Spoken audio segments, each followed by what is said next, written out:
Welcome to Nasdaq Trade Talks. I'm Jill Malandrino, Global Markets Reporter at Nasdaq. Joining us for this segment is Aarti Kapoor, CEO of VMG Consumer Acquisition Corp, a SPAC focused on high-growth consumer and retail companies listed on Nasdaq. Aarti, it's great to have you with us. Welcome to Trade Talks. Thank you so much. Glad to be here today. Tell us more about VMG and who you're backed by.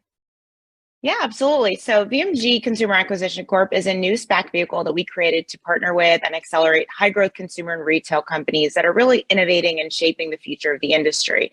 And specifically, our strategy is to partner with companies at a critical inflection point in their growth trajectory, where they've established proof of concept, they've got great products or they've got great services, but they have multiple avenues to grow. And so they could really benefit from a partner like VMG at the table. And we're sponsored by VMG Partners, one of the leading institutional investors in the category. We've been in the game for 15 plus years, and VMG's consistently been ahead of the curve in the industry, as evidenced by the firm's position as the first institutional partner to multiple brands in the category that have really been pioneers. So think of Kind and Daily Harvest and Justin's in food, or Quest and Vega in nutrition, or Drunk Elephant and Sunbum in beauty and personal care. Hopefully many brands you have in your household. And our SPAC sits within the VMG Growth Fund. We want to ensure our partner company could get the best of VMG. So while I'm leading the SPAC as the CEO, we have a tremendous board and advisory board of reputable industry leaders. And then the target company will also get full access to all of the VMG investment resources, investment professionals, and operating resources. So really a full service SPAC.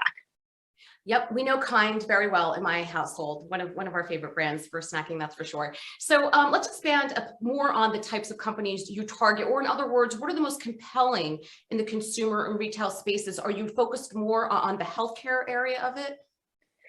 So our SPAC mandate's pretty closely aligned with the investment mandate that we've had for our growth fund at VMG. We want to stay close to home because we want to be able to leverage this operational powerhouse and expertise that we've been building internally for 15 plus years. So if you look at our portfolio, you'll see we're well equipped to drive value across multiple industry verticals and business models, whether it's food, beverage, beauty, personal care, pet, household, health and wellness, certainly being a big category, and business models. We can add value with brick and mortar, digital, traditional CPG, you name it. So we're looking at consumer retail quite broadly, as long as we know that we can bring value to the table. And what do we find compelling in the industry? Well, there are multiple areas that we think can drive tremendous growth in the coming years. We do love the health and wellness theme. We've done a lot of work on the conscious consumer, and the healthy living phenomenon that was taking place over the last several years just got further accelerated by COVID. We believe in an omni-channel future. We saw e-commerce penetration growing for several years, then saw everything shift into the home during COVID. And now we see the recovery and people wanting to get back out again. So we think consumers are looking for seamless shopping experiences. And thirdly, I'd say ESG. In an increasingly charged society, both investors and consumers are putting weight on factors like brand values and sustainability practices, diversity, inclusion, something that's been very important to us at VMG since day one. So we love health and wellness, omni-channel, ESG, but I would say, while these are all shaping the future, we're certainly not wedded to any specific theme. And, if we find great businesses that could be successful in the long term as public companies outside of these themes, we'll look as well.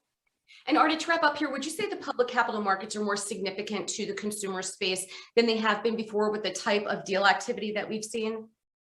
Absolutely. Public equity markets have certainly grown in relevance, and particularly to high growth consumer and retail companies. And this is a big part of our thesis and why we wanted to enter the public markets in the first place. We didn't have to. We've had a very successful private market strategy, but there are multiple factors driving this dynamic.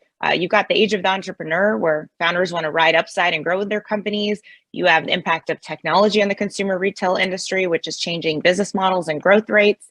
You have innovation and disruption, which is just creating new categories altogether. And so, a traditional IPO can get consumer retail companies to the market, but our rationale for not just entering the public markets, but starting a SPAC specifically, is so we can help companies at this critical inflection point in managing that private to public transition and helping them execute on a growth plan that is going to hold them accountable on a quarterly basis. So SPAC, with the right partner like VMG, you can really add tremendous value beyond just getting a company to the public markets. But absolutely, there's increasing relevance of public equity markets in a way that we haven't seen before. All right, Aarti, we appreciate the insight. Thanks for joining us on Trade Talks. I'm Jill Malandrino, Global Markets Reporter at Nasdaq.